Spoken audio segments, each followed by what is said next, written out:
Real stories of werewolves, of Dogman from history, from your emails, illustrated and animated with the democratizing magic of machine learning AI. Welcome to Scary Stories. Savage Werewolf Woman. Dear Scary Stories NYC, I went camping with my wife back when we were first married in 1977, and we both saw a female werewolf. This happened at Burned Dam Campground, and so I half-jokingly called it the Burned Dam Beast. My wife would call it the Burned Dam B-word. You know the word. It rhymes with witch. And that reminds me, she also called it the Watersmeet Witch. I prefer the Watersmeet Werewolf myself, but my wife still detests that creature to this day. She says I spend more time thinking about that lady werewolf than I do thinking about her. But that's completely untrue. At first, she was as into all of this as I was. It was something traumatic that we had survived together, and it brought us closer. I should start there. That was the first sighting, and my wife's only sighting. In that first experience, we had no idea whether it was a male or a female creature that we were viewing, so we just assumed it was male. We heard it before we saw it, because it was making these yapping noises in the woods. When I was a kid, I had a mixed breed dog who would whine and yip at the moon on certain nights. We never knew why. My parents would say he was singing. Well, we were both hearing a canine making that singing noise off in the woods, and we both became very curious. Creeping as quietly as we could, my wife and I entered the woods only to find that a man-sized creature covered in fur was the source of all the noise. It had a head like a fox or a dog, but it was reared up on its hind legs, and it had its head tilted upward toward the sky. I'm not sure if it was singing to the moon or to what, but it was looking up and it was making these sounds. To reiterate, it was not howling. It was yapping and whining. We kept quietly circling around trying to see it better. We had been coming up from its rear, but eventually we were able to see it in profile from the side. When we did, we saw that it opened its jaws far wider than any dog I had ever seen in my life. In fact, it wasn't until years later, either on cable TV or the internet, when I saw an old black and white film of a thylacine in captivity. That creature in that old film opened its mouth in the way the werewolf my wife and I had seen did on that night in 1977. I don't know of any other animals that could do that, except maybe some kinds of birds, possibly. When my wife and I got a good eyeful of the animal, we backtracked to the tent as quietly as we could and decided to douse the fire and zip the tent up early. I remember that neither of us could sleep, even long after the werewolf or dogman or whatever it was finished its singing and ran off into the woods. But once we got back to our car in the morning and felt a sense of safety again, well, then we both spoke excitedly of what had just happened. It was like a roller coaster that we hated while it was going on, but loved once it was over. Once we got home, my wife told me that we should learn a lesson from our experience and never place ourselves into that kind of danger ever again. The thing is, I couldn't stop thinking about that werewolf creature, and I wanted more than anything to go back and get a second look at it. When I told my wife what I wanted to do, all the closeness we had recently built up between ourselves dissipated, like someone letting the air out of a balloon. She refused to return to the woods with me, and she was very unhappy with the idea of me going back to the peninsula without her too. But that's what I did. I went back without her, alone, to camp in the upper Michigan woods, where we had seen the thylacine-headed Dogman. I have been informed many times in the years since that the term Dogman existed back when we had our sighting. Honestly, I'd never heard anyone use the term until the 1990s, and I mean the later 90s too. I have little doubt that it was a word decades and decades ago, but I had never heard the term back then. In 1977, what we saw was called a beast, or a monster, or werewolf, or wolfman. It wasn't supposed to exist, but the Yankees weren't supposed to come from 14 games back to go on and win the World Series. But that happened in 1977 too. It was a year for impossible things to happen, right in front of your eyes. I brought a grandnephew of mine back to the campgrounds years later, so that he could see where it happened. And he was disappointed to find that it wasn't deep in the woods. It was an official campsite. He had this impression that no monsters ever stray close to official campsites. That one has little nooks in the woods you can set your tent up in, where you just feel like you're in the middle of nowhere. And to a large extent you are, because the woods surround that place in every direction, 4 miles. My nephew and I camped there one night, and although we didn't see Dogman or any cryptids or anything, the creepy quiet of the place actually kept him up all night. I never heard anyone complain that he couldn't sleep because there wasn't enough noise. I told him to focus on the crickets. So anyway, back to 1977. It was either late August or else in September when I made my second trip to the woods and nearly broke my marriage up in the process. This time when I went, I brought with me dried meats from the deli. Nothing too spicy. I just wanted some meat to toss to the creature if I saw it. I had been building up this idea in my head that I could make friends with it.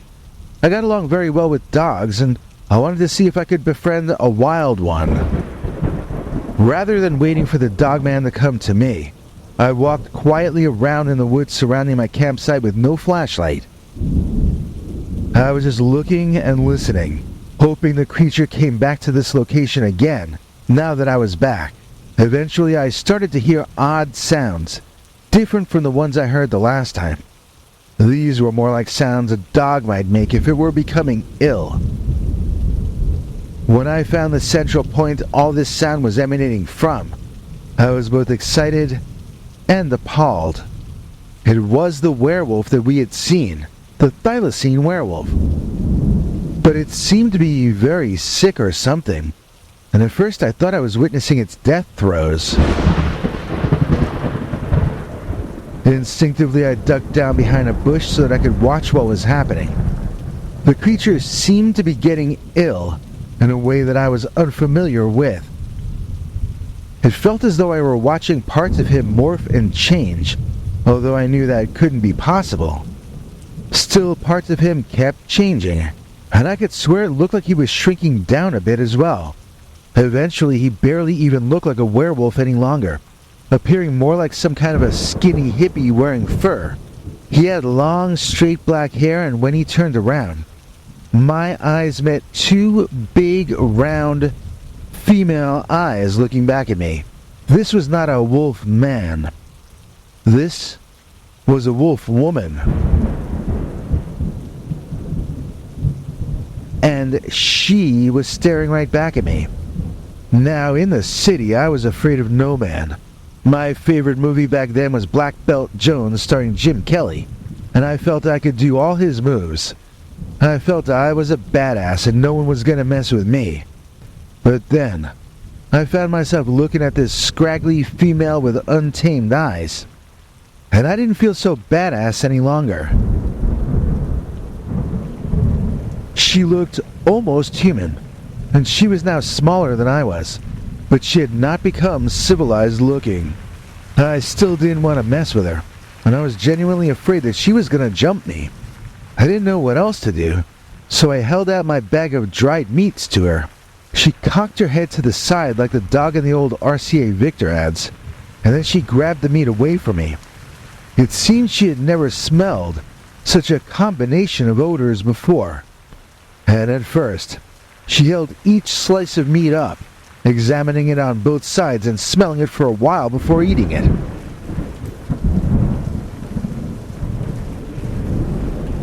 After the 3rd or 4th nibbled slice proved not to be poisonous, though. She ate the entire rest of the bag in 2 or 3 large mouthfuls. Having finished the meat, she walked up and leaned against me in a friendly manner. I was charmed by this at first, until I saw how many ticks and fleas she had on her. So this creature seemed to be a werewolf after all, as she had become human again in front of my eyes. The thing is, she still wasn't a human like you or me. She was a wild creature in a human body that sometimes was in a more wolf-like body, but she wasn't fully human or fully wolf in my opinion. She understood less of what I was saying to her than my cat understands when I speak to him. I don't think she was stupid though. It was clear she had just not heard English before. My cat has heard me speak for 11 years now, so he's learned the words that matter to him. This girl was hearing language for the first time. At least that's what I think was going on. I started wondering about her that night, and I haven't stopped in all the years since. Was she one of those legendary children left in the woods and raised by wolves? Well, that wouldn't have given her the ability to shapeshift into a werewolf, would it? She could not have been living in the woods outside this official campground for very long, or else she would have picked up some English words already. So she had to have come from somewhere else, and only recently traveled to where I met her. Her skin was very pale for someone who seemed to live out of doors, so maybe she didn't. Live out of doors, I mean. Maybe she came from underground. From some cave system or something like that. Maybe she literally was a caveman or cave person. My wife thinks she walked up from hell itself, but my wife has a grudge against any female that I find interesting. I do have a nephew who thinks the werewolf lady came from another reality, and most likely went back there after hanging out with me. He believes in portals and interdimensional time warps or whatever. I'm probably not saying that right. I don't know enough to call him wrong, but I've never seen a portal. But I did see the werewoman. The only part of this I'm certain was real was this wolf lady, and everything else about her is just wild guessing. So in those days I would keep track of where I was going in the woods by using a compass. I got it out and noted where my camp was relative to us, and then I went for a walk with a semi-humanoid werewolf lady. She had a pretty face, and she seemed to want my company, so we wandered through the nighttime woods together.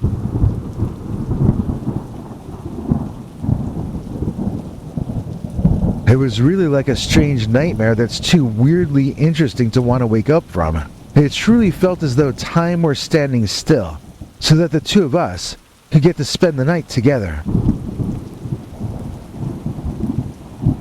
I think it's when I say stuff like that where my wife gets mad at me. It sounds sort of poetic or romantic, but I wasn't in love with this creature. It wasn't even fully human. My feelings were of intense curiosity and admiration for this strange species.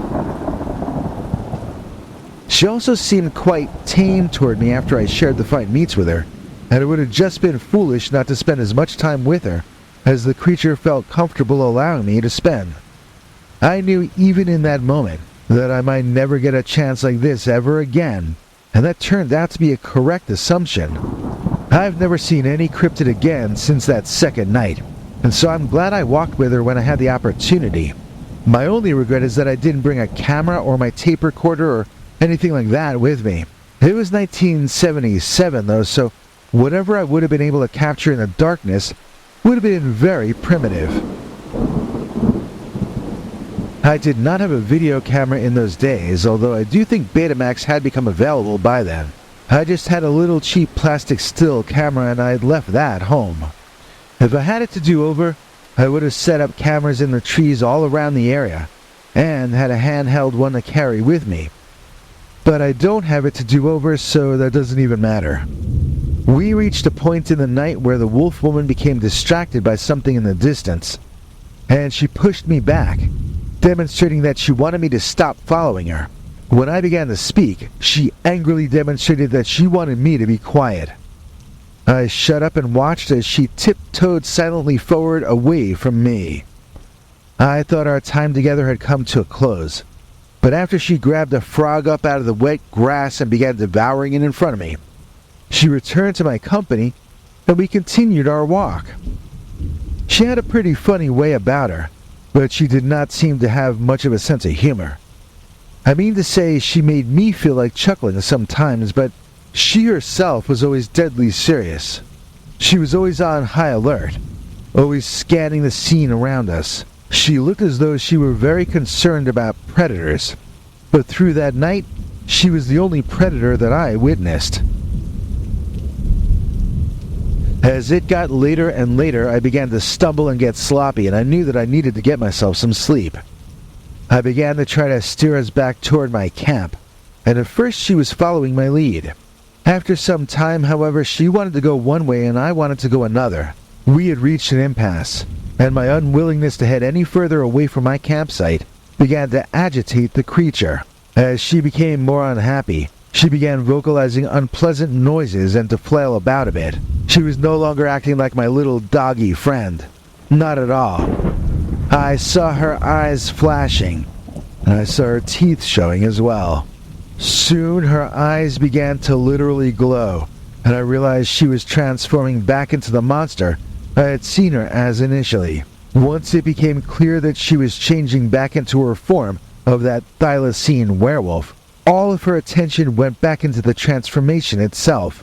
It was clearly not a very pleasant experience, and her entire world was consumed by what was happening to her body in that moment. I backed off to a safer distance and watched what was happening from behind a tree. She was growing hairier each time I caught sight of her. Apparently she was growing fur out of every pore of her body, but I don't recall ever seeing the hair sprouting out. It was more like I would notice once the hair was there, but I didn't see it emerging from the skin like they sometimes show in Wolfman movies. I was not close enough to see clearly how that all went down, but I know that she kept looking more like an animal each time I would see her next. When the transformation seemed to have completed itself, the creature began howling and fussing to a somewhat extreme degree. She looked like she was absolutely freaking out, like she was having a rageaholic attack. I don't know what she was angry at, but I suspected it might be me, so I ducked down and hid myself further. The wolf woman was making so much noise that you could hear birds flapping away from the area en masse. Nobody wanted to be around her when she was in this mood, and personally I was too afraid to make a break back to camp. I made myself as small and quiet as I could be, and I watched until the enraged and insane-seeming werewoman charged off into the forest. She was so loud as she literally pushed trees out of her way and charged off that it sounded as though I were witnessing some kind of a natural disaster in the forest. As unnerving as her exit had been, I still hoped to see the beast again, and I camped out in that location 2 more days. They were quiet, however, and the werewolf never returned to my life in all these years since. I doubt she could still be alive. Wild creatures have a harder time of it than civilized ones usually. She probably left this world decades ago.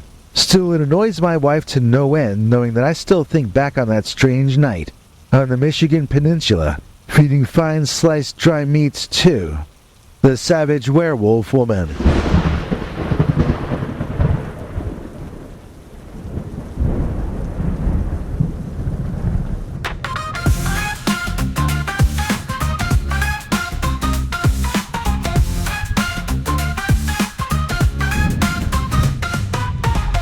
Summer's over, face of deer. It's that hoodie time of year, and you know times are never dull when you got the hoodie with the scary skull.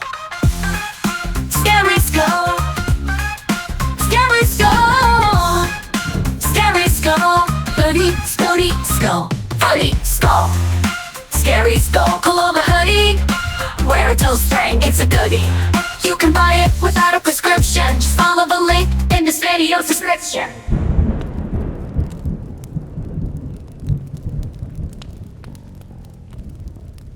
Long Island Bigfoot searches for Squatch. Then on his belt he makes a notch. Please join me in thanking tonight's executive producer Long Island Bigfoot for making this episode possible. LIB has his own channel on YouTube that you should check out. He doesn't just have interesting Bigfoot stories but Dogman as well. And his stories all happen to him personally. So it's a very unique kind of a channel. Long Island Bigfoot has also been featured twice on Vic Cundiff, and you might have heard his stories there. I'm back to working on an episode in which I will try to illustrate and animate his experiences using my AI stuff. Partially I'm doing it out of curiosity, as I would really like to understand better what exactly he saw. So that's something to look forward to on this channel featuring Long Island Bigfoot. He is also a channel member of this channel and as such gets to enjoy the perks that are about to be explained to you by our international TV spokesmongrel, Henry Lee Dogman. Hank. Thanks, Biggie. And thanks to all of you for watching this far. If you liked it, please click like. If you'd like to see more of our work, please subscribe. And also click that bell icon if you'd like to be notified when we put out a new episode. To become an executive producer, you can donate to us through the thanks button under each of our videos or through our paypal.me/PeterBernard209 page. To receive cool perks like secret uncensored Dogman episodes far too wild to ever run on this channel, you can become a YouTube channel member by clicking the join button. Or join our PayPal subscribers club at peterbernard.com. Joining either at the $3 a month level or above gets you access to our over 25 hours of secret uncensored Dogman stories available nowhere else. Do you have a scary story about Dogman or some other kind of high strangeness that happened to you? Let us know by emailing us at scarystoriesnyc@gmail.com or by leaving us a voicemail message at 804-LA-SCARY. You may need to call back on that one. It cuts off after I think 3 minutes. And if you don't want to do any of that stuff, thank you for simply watching to the end. Good night, and have a scary tomorrow.